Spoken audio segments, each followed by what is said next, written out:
శివాయ, ఓం నమ శివాయ, ఓం నమ శివాయ. శ్రీశైల మల్లికార్జున పరమహంస ఆశీస్సులు మీ అందరికీ ఉండాలని కోరుకుంటూ 8వ తారీఖు నుంచి 14వ తారీఖు దాకా వారఫలాలను చూద్దాం. సింహరాశి వారికి ఎలా ఉంటుందో చూద్దాం. సింహరాశి వారికి ఈ పని అనుకున్నా కూడా కొంత క్లారిటీగా ముందుకెళ్ళే అవకాశం, వృత్తిపర విషయాల్లో డెవలప్మెంట్ ఉండే అవకాశం, కొత్తగా ఏదైనా పనిచేసే విషయాల్లో కొంత క్లారిటీ రావడానికి అవకాశం కలిగి ఉంటారు. వ్యక్తిగతమైన ఆలోచనలు కానీ వ్యక్తిగత విషయాల్లో క్లియర్గా ఉండడానికి కొంత డెవలప్మెంట్ ఉండే అవకాశం కూడా కలిగి ఉంటారని చెప్పుకోవచ్చు. తర్వాత వ్యవస్థాపకమైన విషయాలు అంటే వ్యవసాయ సంబంధితులు కానీ ఉద్యోగపర విషయాలు కానీ కొంత డెవలప్మెంట్ ఉండే అవకాశం కానీ కొంత అనుకూలమైన ఫలితాలు ఉండడానికి అవకాశం కలిగిస్తాడు. ప్రయత్నాలు ఏదైనా చేసేటప్పుడు మాత్రం కొత్తగా ఏదైనా చేసేటప్పుడు చేయాలనుకున్నప్పుడు మంచి డెవలప్మెంట్, మంచి సక్సెస్ రావడానికి అవకాశం కలిగి ఉంటారని చెప్పొచ్చు. తర్వాత వ్యక్తిగతమైన నిర్ణయాల విషయాల్లో మాత్రం ఈ రాశి వారు కొంత జాగ్రత్తలు పాటించగలిగితే చాలా మంచిదని చెప్పుకోవచ్చు.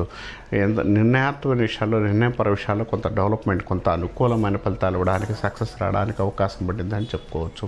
కొత్త ప్రయత్నాలు ఏదైనా చేసే విషయంలో ముందుకెళితే మంచి డెవలప్మెంట్, మంచి అనుకూలమైన ఫలితాలు ఉండడానికి, సింహరాశి వారికి అనుకూలమైన ఫలితాలు ఇవ్వడంతో పాటు శివారాధన, విష్ణు ఆరాధన చేసుకోవడం మంచి ఫలితాలు ఉంటాయని చెప్పుకోవచ్చు.